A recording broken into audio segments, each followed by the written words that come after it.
So Julie, I'm personally very excited for this event because we're basically, I think it's one of the few times when we have the public, private, and nonprofit sectors here in one space, sharing ideas and talking about the massive challenges. And it sounds like this is exactly your audience. So tell us a little bit more about TechNYC, how that started, the mission. Sure. So TechNYC is a nonprofit community organization that launched here in New York just in May, actually. So we're still quite new. We are a coalition of New York City tech companies, tech leaders, investors, and the people who work there, who've all kind of come together. And what we're working on as an organization is really one primary goal, which is to ensure that New York City is the best place to build and grow tech companies. So we think this is really important for New York City. We also think, and I'll talk more about I'll come back to this later, but we think this is a model for what can be replicated in other cities all over the world. We're not the only ones doing this, by the way, but this is an example of. So what we do is we have, as an organization, 3 primary tools at our disposal. The first is to really dig in on policy issues. We're focused on what's happening here in New York City and New York State, but really to make sure that New York City is working for tech companies. And I'll talk a little bit more about that too, kind of some specifics and examples that can explain why we think that is so crucial. The second big piece is to really help champion New York City as this wonderful place, this wonderful tech ecosystem, to help tell the story about why, to help remind people all over the world about what we're building, about what we're growing, and about why we think New York is amazing. And I'm happy to talk about that for as long as anyone wants to hear it.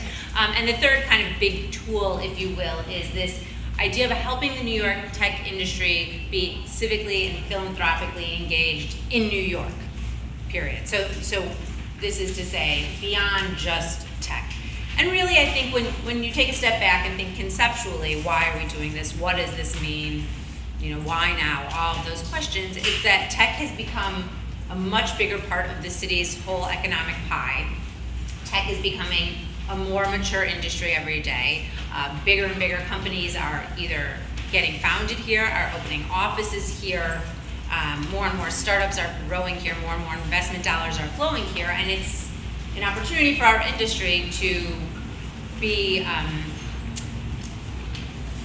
I don't want to say a bigger part of the New York kind of larger ecosystem because we're already there, but it's to help have a voice at the table. Why do you think having that voice is important? Well, having that voice is absolutely crucial. So as this industry continues to grow, as it matures, there are issues that come up all the time that impact our businesses, that impact our communities, that impact our startups. And we need to make sure that as those decisions that shape those policies are being made, we are giving our input, and that we are doing it in an organized fashion, and that we are doing it in a coordinated fashion. Which is to say that I think the city here, in New York specifically, has always done a pretty decent job, ups and downs, like anything, interacting with the tech community. But when these things happen organically, which is great, I'm not to say that's a bad thing, but what tends to happen is you have certain people who talk to the city every time. And the mayor's office maybe reaches out to the same 10 or 15 people. And those people then become a voice of an entire industry. But our industry is much more diverse than that. It's more diverse by experience, it's more diverse by types of companies, it's more diverse by where in the city you are, geographically speaking. And so we think it's incredibly important that, for instance, when the city wants to talk to someone in tech, they're actually talking to the right expert. And we'll talk, I know I want to come back to this point, and I'll probably say this again and again, for those of you, wherever you're based, who haven't necessarily engaged in kind of the government and the policy process, that I'm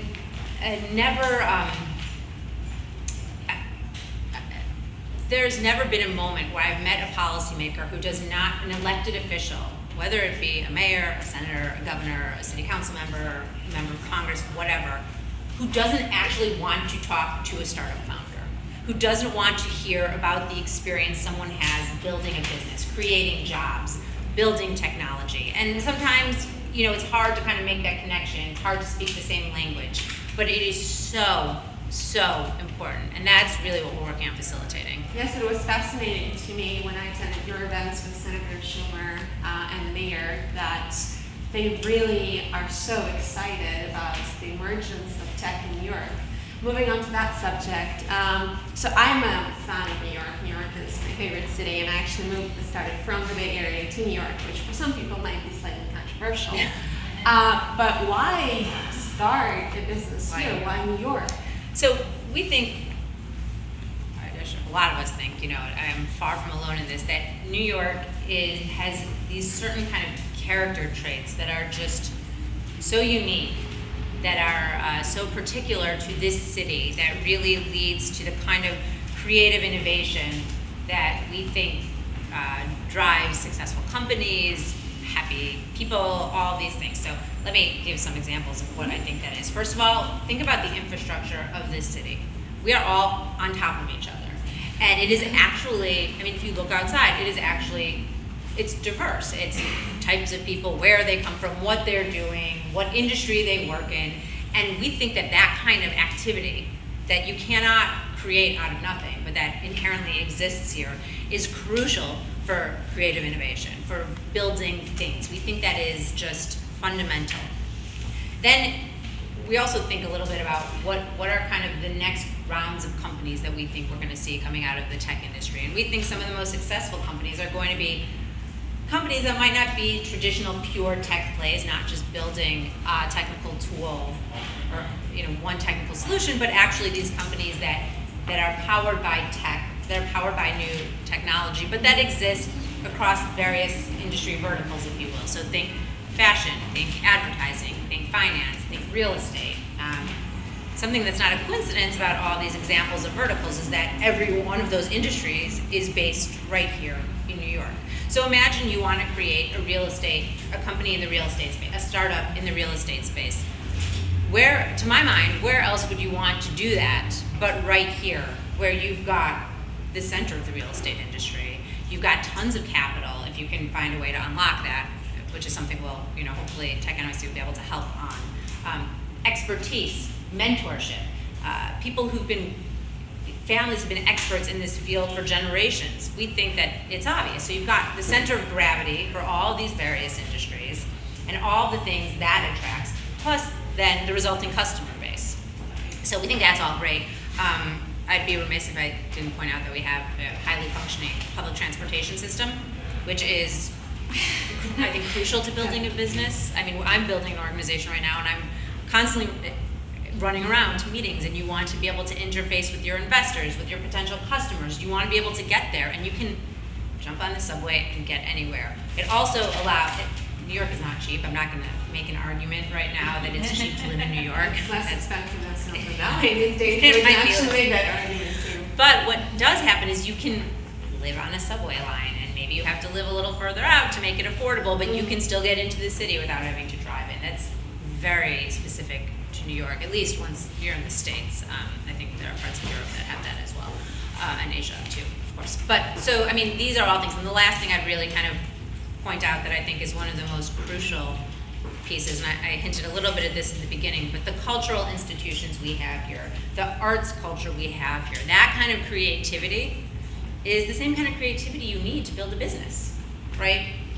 You're not going to do the same thing that someone's done before you, and New York has traditionally and has always really embraced a culture of creativity, and we think that that's just that's what makes it the best place to do this. It's funny that you're mentioning it. So one of my favorite quotes from some really smart person, I don't remember their name, is that innovation lies at the intersection of two disciplines. And what excites me about New York as an international person is that there's so many different backgrounds here and so many different areas of expertise that it's much easier to launch a business, basically merging your knowledge with someone from the other sector that you might not know.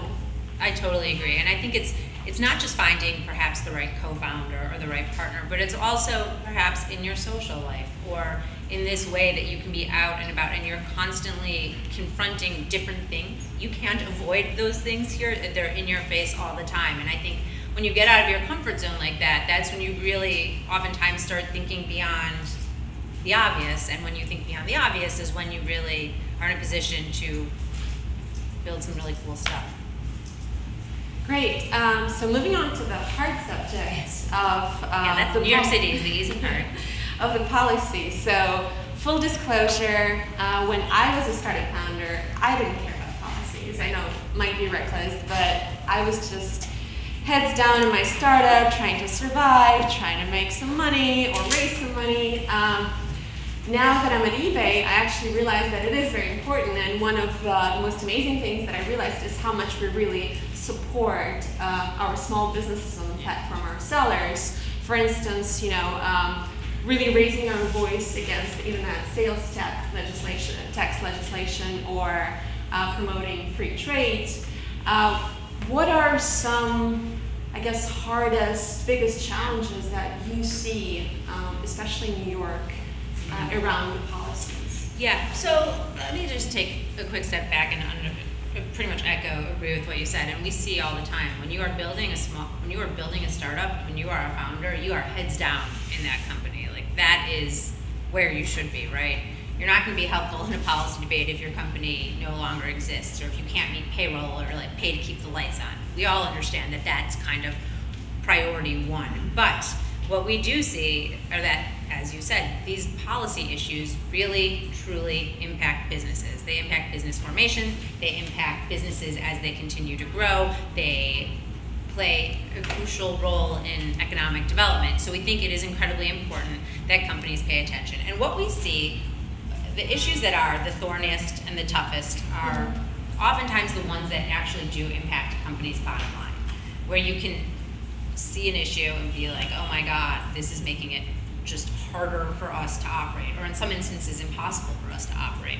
Access to talent is the one that comes up probably most often in the United States, pretty much everywhere, in New York specifically, but when are we getting those entrepreneur visas? yeah, so this is one of the reasons I want to talk a little bit about immigration reform as a policy initiative, is because there's some interesting kind of federal pieces, and there's also some interesting local pieces, and it explains why we're so excited about TechNYC.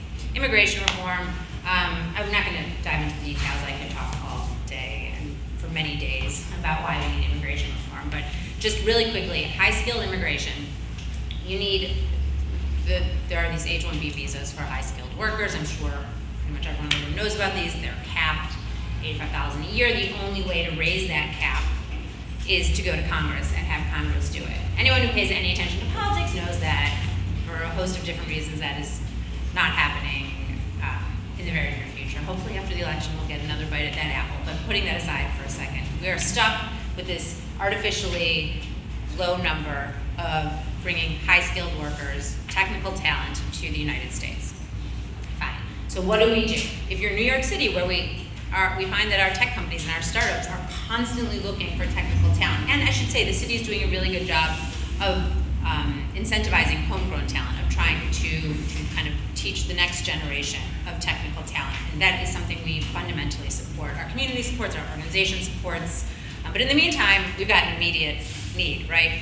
So there's a loophole in the federal legislation, in the law as it currently stands, that universities can bring high-skilled workers, and it doesn't count against the national H-1B cap. So the city, in partnership with CUNY, which is the City University of New York, which is a system of universities here, has put 80 entrepreneur visas online. So it's 80 new visas. And right now they're in the middle of the process of taking applicants. And once those visas are granted, there will be a process to bring them here, and those entrepreneurs will be associated with CUNY, and that's kind of how you stay on the legal side of this plan. But what the city's been able to do is create 80 new visas and basically say, federal government, you can't get this done right now. Maybe, hopefully soon, one day you can, because that would be good for everyone. But until then, we're going to do this thing. And it's been amazing so far. And hopefully next year we'll come back and I'll tell you it's been even more amazing, because we have these 80 entrepreneurs building companies here, and then some will succeed and some will fail, and it will be a great American story, I hope. But that's a really good example of working on something at the federal level that matters, finding a local solution, bringing together public-private partnership. You've got the city, you've got the university system, you've got some of us who also work in the private sector supporting this, and we plan to support it even more as the program rolls out.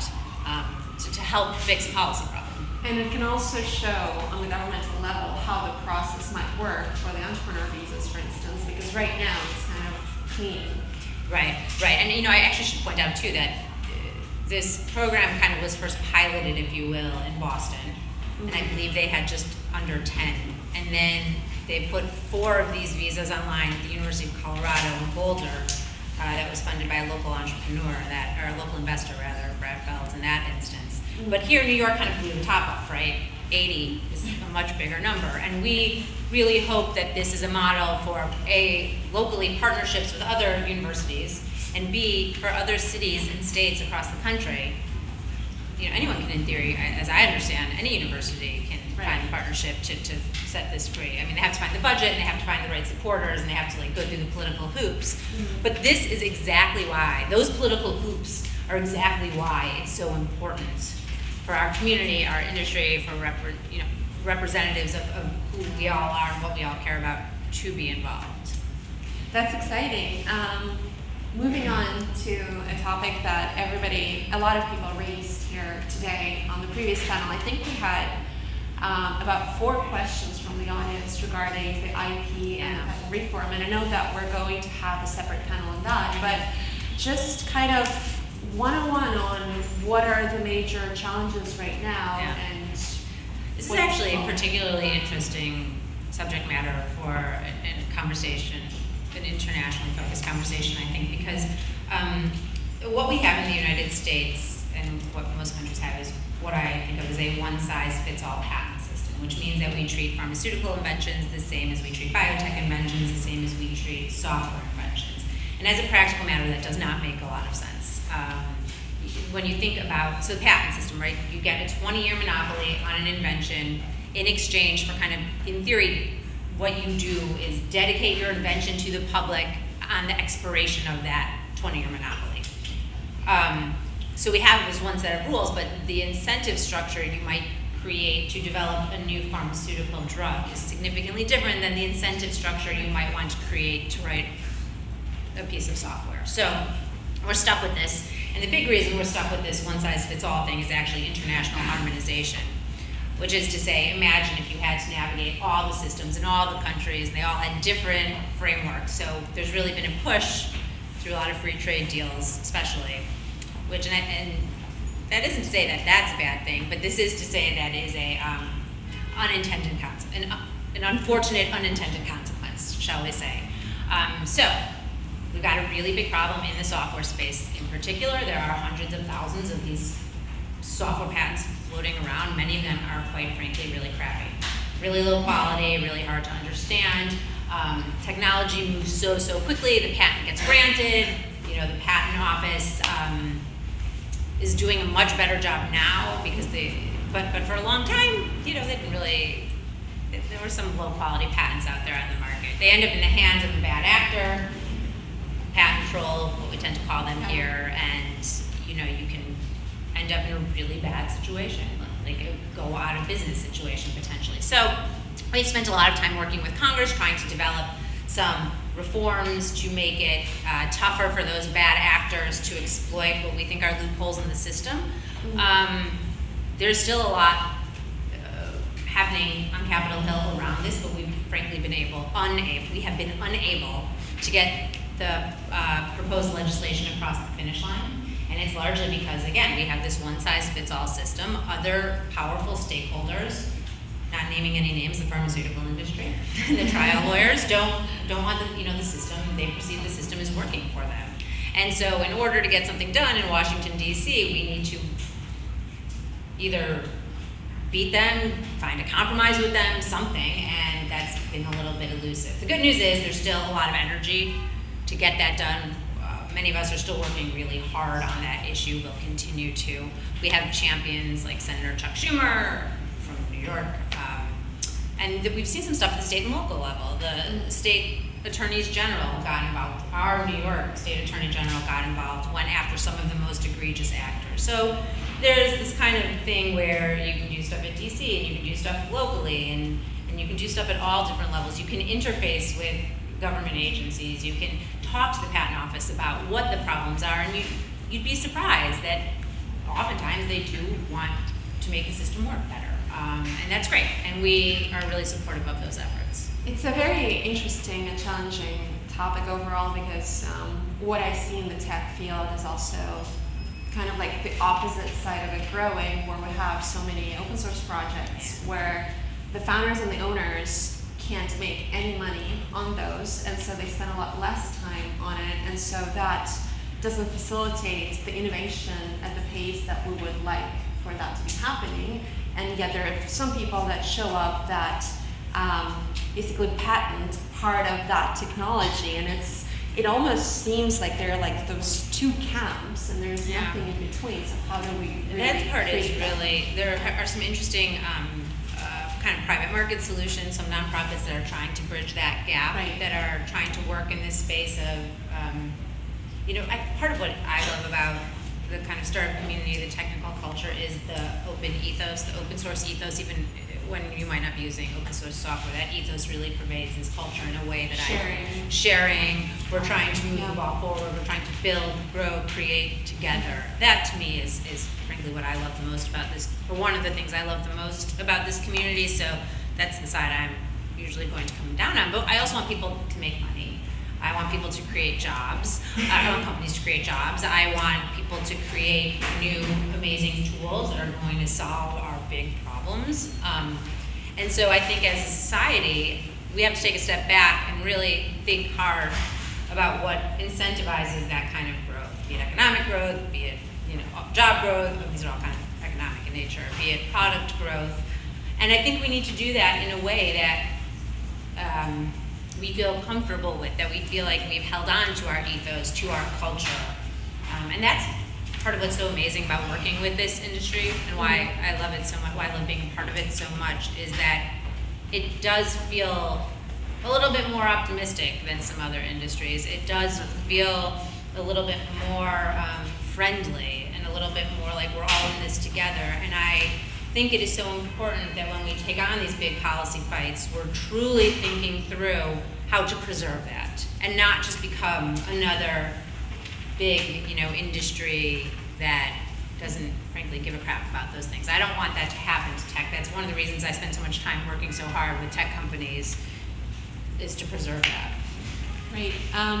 So I have one last question, but before I ask that question, I just wanted to take maybe 1-2 questions maximum from the audience. Yes, please. My name is Andy Holmes. I'm with the International Innovators Initiative, which you mentioned. Yes.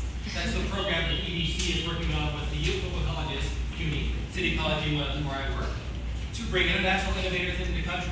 We are so excited. One clarification I'd add. Oh. You spoke about this in terms of resources and talent for existing companies in America. The program's idea is to bring international innovators into the country to bring their businesses here and then hire talent from America. Yes. Rather than being people who are sources for you to poach. I know a great deal about this program, being as a program manager. If you want to talk about this, find me. Thank you. Thank you for the clarification. And I should say that when we talk about talent, that's a really good point. I should be more clear. We want people who can build and grow companies. We want that is ecosystem building, right? And what we find, one of the things that's been really interesting about building TechNYC is people are constantly talking about how many exits, how many billion-dollar exits have there been here, and what does that mean? And we're like, I don't care about that. I want there to be big, good companies that are creating jobs. But when you think about these larger ecosystem questions, you really do think about, how do you create the next generation of entrepreneurs? How do you create the next generation of not just tech talent, but people who build things? And that looks like bringing some of those people here. And that also looks like, if you have, let's say, a big exit, what you tend to see is a lot of the people who then leave are the next generation of entrepreneurs. So this is all so important to New York City, and should be the same way we think that cities all over the country and all over the world are thinking about these issues. Because let me say one last thing. New research shows that new firms create net new job growth. So the majority of startups are going to fail. You know that. I'm not telling you anything new. It's true. But the ones that succeed create the new jobs. And that is economic growth. That some of those jobs are going to be better than others, and it's not all going to be perfect. But we want more jobs. We want more people to have more good jobs, and we need companies to create them. So I would even challenge folks in other communities that have been really hard hit in some of the kind of economic turmoil that this country and other parts of the world have faced. I would really challenge those communities to think about the policies you can implement to create that kind of job growth in your own communities. I have a lot of ideas on that if you want to talk about it later. Definitely. Do we have time for one more? Okay, one more. Hi, my name is Chrissy Ferrier. I have a startup. We aggregate New York City museum content. It's called Museum. We're fairly new, and our biggest challenge is technology talent. I come from an investment banking background, so I'm not around a lot of 22-year-old developers. I was wondering if you could just give 3 tips for how you might interact with that community. And if you're not, if you haven't already been funded and you can't throw a lot of cash, what are my options besides trying to steer my 10-year-old niece? Yeah. Coding at this So point? steering your 10-year-old niece is super important for the long term of our society, and particularly to get more women in tech, I would point out. So I'm in favor of that, but that does not help you in the short term. I think there are a bunch of things you can do. Number one, there are great networking opportunities in the city. I would sign up for our mailing list. I would go to the monthly New York Tech Meetup, which is an amazing institution here in the city that really brings together tens of thousands of young tech workers. And again, to go back to what I was talking about earlier, why I love this community so much is it sounds like what you're building is this kind of amazing, uniquely New York thing that could really only exist here. Yeah, so it sounds like that to me. And I meet young, talented people all the time who are excited to be here, who want to do something they're passionate about. It's one of the reasons I really love New York. And so it's just how to tap into that. And I think, networking, you need to spend time at these events. And there's also digital.nyc is another good resource that go to all these websites and sign up for their lists. And just there are events all the time.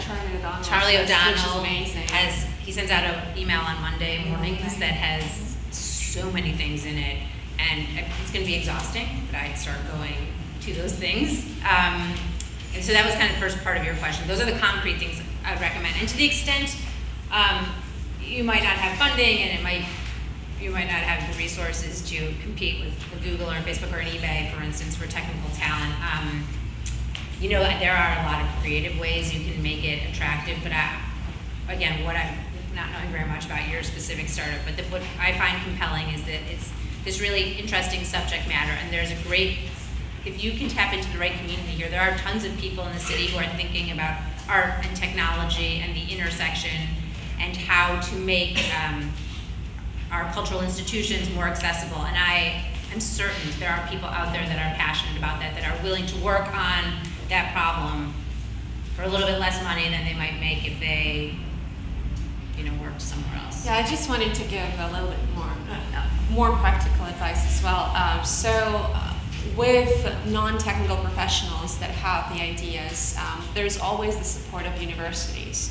So for instance, someone like Cornell Tech, CUNY, they have a lot of programs and they have a lot of hackathons and they need ideas for those. And we have tons of hackathons in New York, and part of those are for nonprofits. Part of those are how to improve the ecosystem for New York City, which might be a great fit for you. And then another thing is, for instance, in the arts world, there are things like, there's a Slack community that was started by one of the founders of Artsy that is for technical professionals in arts. But also thinking deeper into it, you have to understand how developers think, and they think differently than you. And part of that is, what are the technical challenges that they're going to be solving in your company, and really trying to talk to them and understand what interests them, so that you make your mission very clear, and they get attracted to technical challenges that your company is going to have. Because in the end of the day, the Googles, as you mentioned on this planet, yes, they are attracting a lot of talent, but the mission is the most important part for building startup. Yeah. Very well said. So one last question. Why should the startups be involved in TechNYC? Yeah, so- What kinds of startups? I think there are at least two ways to think about this. The first is that it's actually good for your startup and probably for your bottom line to be engaged in an organization like TechNYC or wherever you're based, because the networking opportunities are amazing, and building that kind of community is actually, while it takes time that you might not be actually working, you get to build the type of community, the type of networks, the type of understanding of what's going on outside of just your little startup growing hopefully quickly. That's really important. But I would say even more so, and I think said this a couple times throughout, so I will try not to be too repetitive here, that as an industry we really have, let me take a step back. I do this work because I fundamentally believe in the power of technology to change the world. Like, I am one of those people, but I always say at the end, if we get it right. Like, we have to get it right. We have to unleash the power we all have to build and grow things to make the world better. I mean, I know it sounds trite, but I think it is so fundamentally true. And I would call on The mantra would have to keep on repeating. Yes, I would call on all of you to be engaged in that process of getting it right.